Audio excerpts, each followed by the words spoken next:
안녕하십니까. 이병기 선교사입니다. 조종사 출신 선교사가 전하는 예수님 이야기 4월 두 번째 주일 말씀입니다.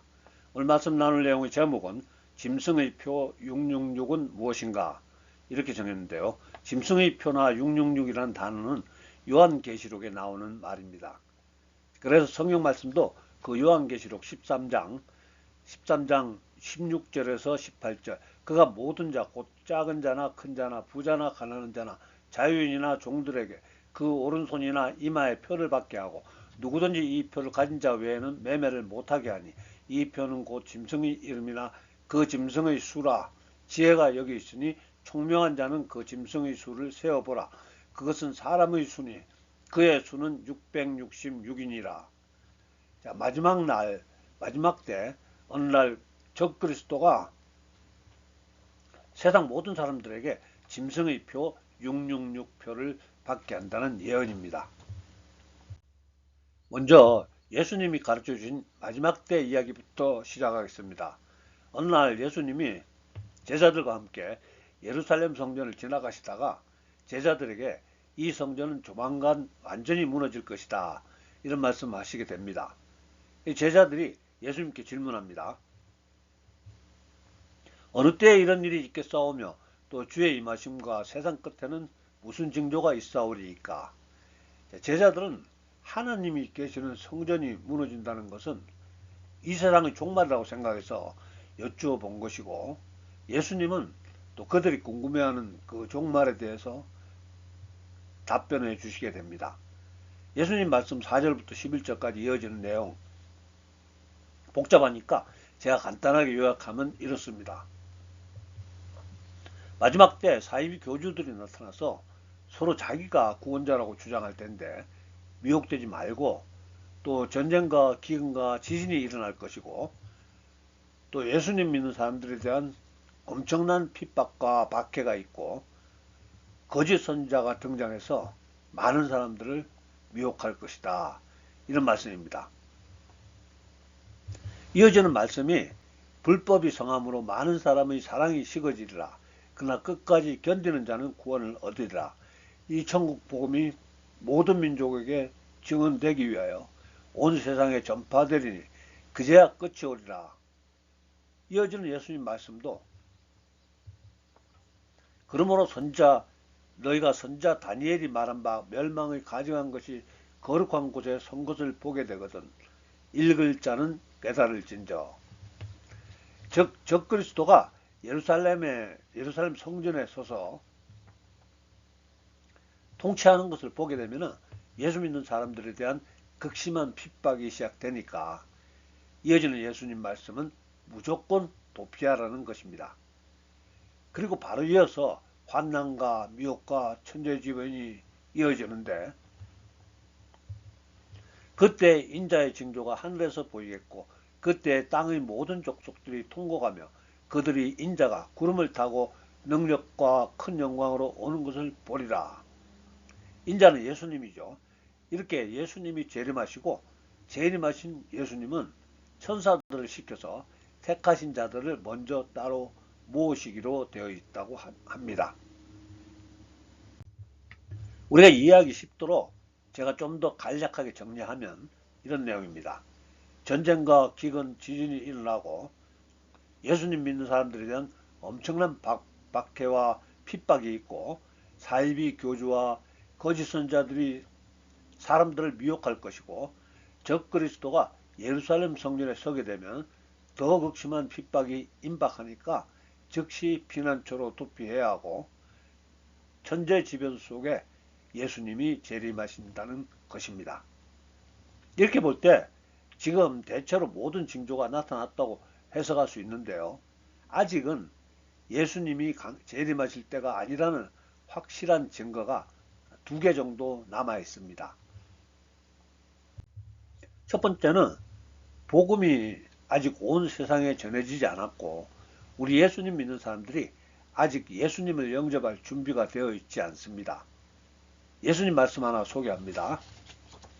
마태복음 23장 39절 내가 너희에게 이르노니 이제부터 너희는 찬송하리로다 주의 이름으로 오시는 이여 할 때까지 나를 보지 못하리라 하시니라. 즉 우리가 예수님이 오시기를 학수고대해야 예수님이 재림하신다는 말씀입니다. 그러나 우리는 아직 예수님을 영접할 준비가 되어 있지 않습니다. 우리가 정말로 예수님 오시기를 기다리는 경우는 우리에게 환난과 핍박이 극심할 때뿐입니다. 지금 현재 우리 크리스천들 대부분은 예수님이 당장 오시지 않아도 충분히 행복하게 잘 살고 있는 것 같습니다. 아닐까요? 오히려 지금 예수님 오시면은 예수님 너무 일찍 오신다고 많은 분들이 불평할 수도 있겠습니다. 아직은 예수님 재림하실 때가 아니란 두 번째 증거는 적그리스도가 아직 예루살렘 성전에 서지를 않았습니다. 마태복음 24장 15절 그러므로 너희가 선지자 다니엘이 말한 바 멸망의 가증한 것이 거룩한 곳에 선 것을 보거든 읽을 자는 깨달을진저 읽는 자는 깨달을진저 즉 적그리스도가 예루살렘 성전에 서게 되는 것을 보게 되면 극심한 핍박이 임박하니까 예수님은 무조건 도피하라고 하셨습니다. 왜냐하면 이후 크리스천에 대한 극심한 환난과 핍박이 있을 거고 환난과 핍박이 있어야지 우리 크리스천들이 예수님을 간절히 기다리게 되고 그때 예수님이 재림하신다는 것입니다. 그런데 아직 예루살렘에는 예루살렘 성전이라는 건물 자체가 없습니다. 예루살렘 성전은 예수님 부활 승천하시고 나서 40년이 지나서 로마 티투스 장군에 의해서 완전히 파괴되었습니다. 그리고 그때 유대인들은 전 세계로 흩어져야만 했고요.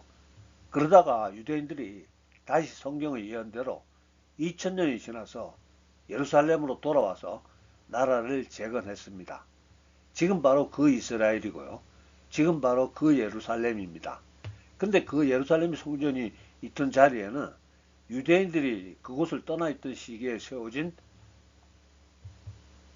이슬람의 황금돔 사원이 세워져 있습니다.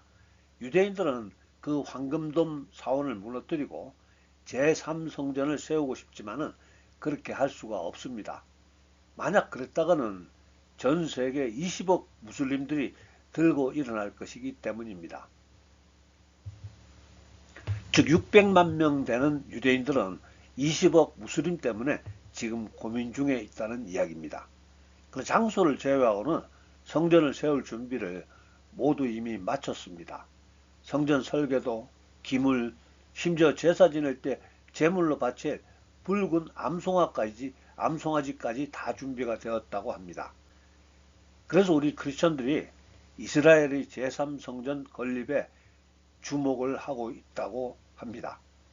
즉 제3성전이 건립되고 적그리스도로 생각되는 어떤 사악한 세계 지도자가 그곳에서 통치를 시작하면 예수님을 믿는 분들은 모두 안전한 곳으로 대피해야 된다는 것이 예수님의 말씀이기 때문입니다. 여기까지가 예수님이 감람산에서 가르쳐 주신 마지막 때 이야기입니다. 자, 지금부터는 짐승의 표가 등장하는 성경의 마지막 책 요한계시록 잠시 살펴보겠습니다. 요한계시록은 예수님의 제자 사도 요한이 밤모섬에 유배 생활하는 중에 환상을 보고 기록했습니다. 그런데 밤모섬에는 로마 군인들이 죄수들을 지키면서 모든 서류를 검열하고 있었기 때문에 솔직하게 하나님의 계시를 기록할 수가 없어서 상징과 은유를 사용해서 성경 보는 사람들이 다소 어렵게 기록이 되어 있습니다. 따라서 지금도 수많은 신학자들이 요한계시록을 풀어보려고 시도하지만은 쉽지는 않습니다. 그래서 저도 계시록에 대한 연구는 해석은 연구 좋아하는 그들 신학자들한테 맡겨두려고 했는데요. 최근에 베리칩 받으면 뭐 지옥 간다. 또 어떤 사람은 코로나 백신 맞아도 지옥 간다. 이런 주장들을 하고 있기 때문에 제가 어쩔 수 없이 공부를 좀 하게 되었습니다. 그래서 이렇게 짐승의 표, 즉 666에 대해서 연구하고 여러분들에게 소개하게 된 것입니다. 지금부터는 요한계시록에 기록된 내용 중에서 짐승의 표와 관련된 부분만 살펴봅니다. 마지막 때 어느 날 하늘에서 천사들과 용의 세력, 즉 마귀 세력들 간의 전쟁이 일어났습니다.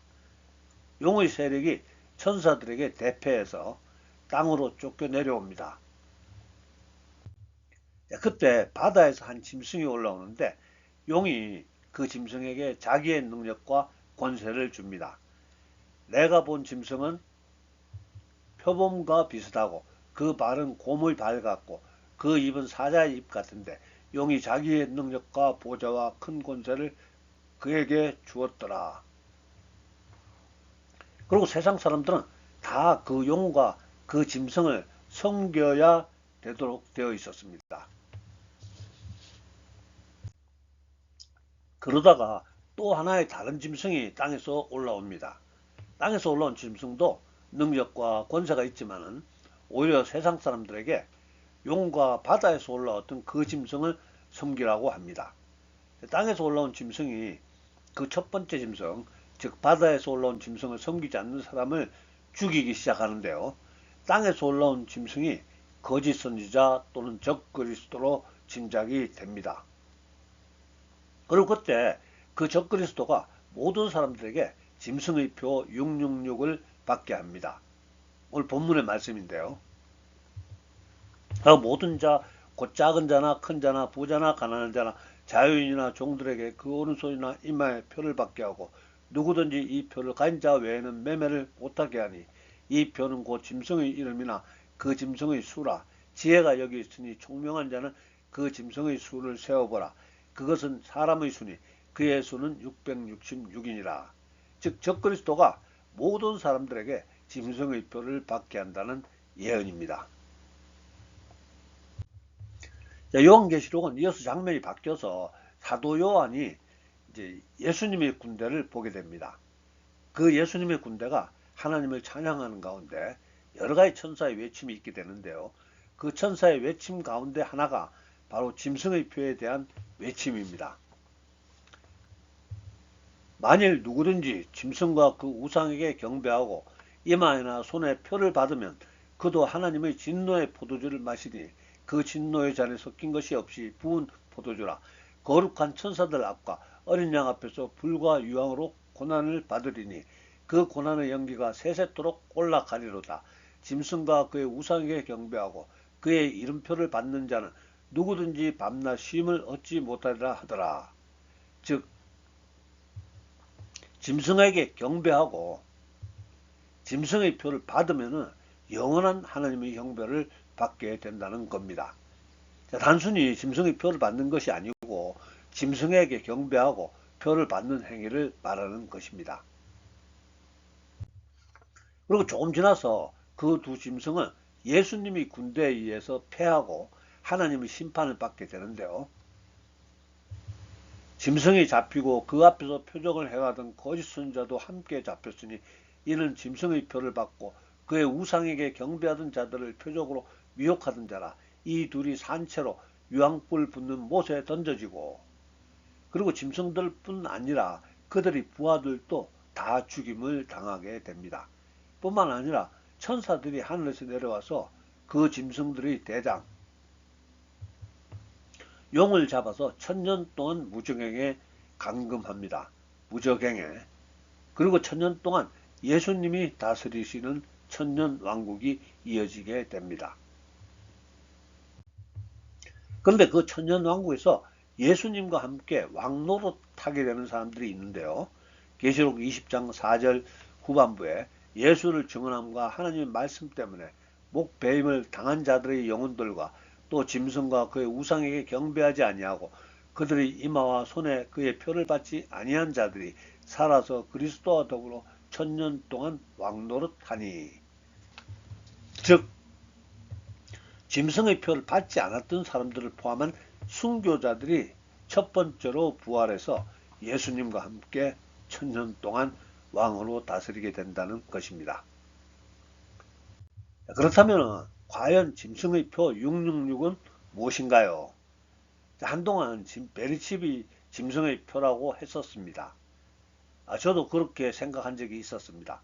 근데 최근에는 코로나 백신이 짐승의 표라고 주장하는 분들이 등장했습니다. 베리칩은 아주 오래전에 의료 목적으로 구하는 선한기구인데요. 20년 더 넘었습니다. 우리들이 만약 다른 나라로 멀리 여행 가서 기절하거나 교통사고를 당해서 병원으로 후송되었는데 의식불명이 되었다고 하면은 의사가 지난 병력과 현재 앓고 있는 질병 그리고 복용하고 있는 약을 알면은 곧바로 치료가 가능하겠죠. 근데 환자 본인과 대화를 할 수 없어서 응급실에서 새로 검사해서 판정을 해야 합니다. 그동안 치료가 지시되는데요. 그러면은 사망할 수가 있다는 것이고요. 그래서 대신에 의료 기록이 내장된 칩을 사람 몸속에 부착해 놓으면은 그 환자가 의식불명 되더라도 스캔 한 번만 하면은 적합한 치료가 가능해서 생명을 살릴 수 있다는 것입니다. 뿐만 아니라 신분증이나 신용카드도 베리칩에 포함한다면 또 얼마나 유용하겠습니까?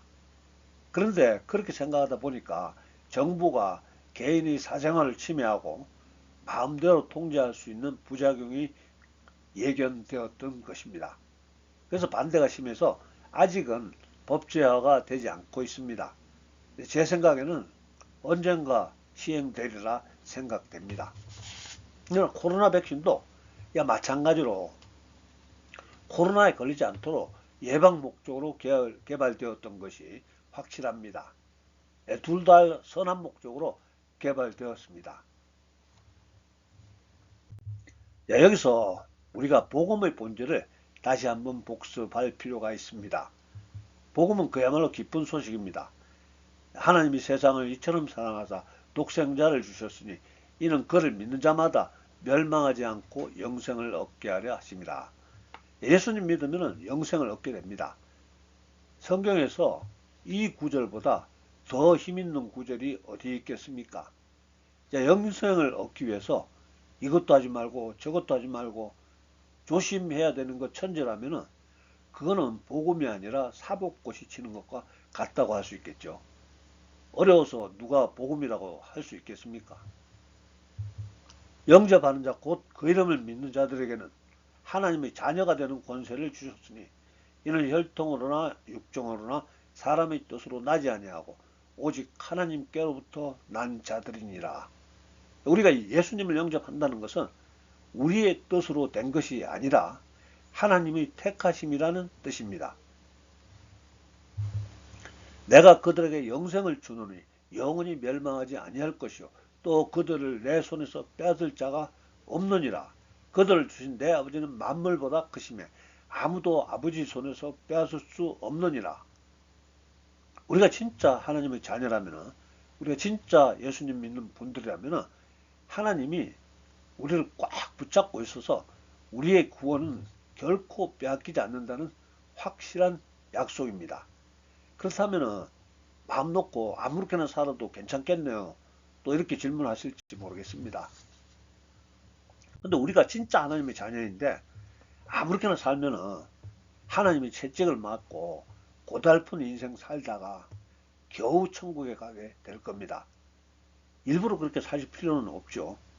히브리서 12장 6절 주께서 그 사랑하시는 자를 징계하시고 그가 받아들이시는 아들마다 채찍질 하심이라 하였으니 아무렇게나 살아도 징계도 없고 행복하시다면 그런 분은 하나님의 자녀가 분명히 아닙니다. 안심하시고 아무렇게나 사시면 될 겁니다. 이제 다시 베리칩 맞으면 구원받을 수 없는가? 코로나 백신 맞으면 과연 하나님께 버림받는가? 이 문제로 돌아가겠습니다. 오늘 제가 소개했던 짐승의표 666에 관련된 성경 구절에는 모두 짐승에게 경배하고 짐승의 표를 받으면 안 된다고 기록되어 있습니다. 경배하고 표를 받으면, 즉 짐승의 표를 받는다는 것은 그 짐승을 경배한다는 표식인 것입니다. 그러나 아직까지는 베리칩의 목적이나 또 코로나 백신을 맞는 목적이 누군가를 경배하기 위해서 맞는 것은 결코 아니죠. 물론 언젠가는 그런 목적의 베리칩과 백신이 등장할 것입니다. 분명히요. 그래서 저는 지금 현재 시행 중이거나 시행하려고 계획 중인 베리칩과 코로나 백신은 구원과는 전혀 상관없다고 확신하는 바입니다. 물론 기분이 찜찜하거나 또 다른 이유로 베리칩이나 코로나 백신을 거부하는 것은 자유민주주의 시민으로서 얼마든지 자유롭게 선택할 사항입니다.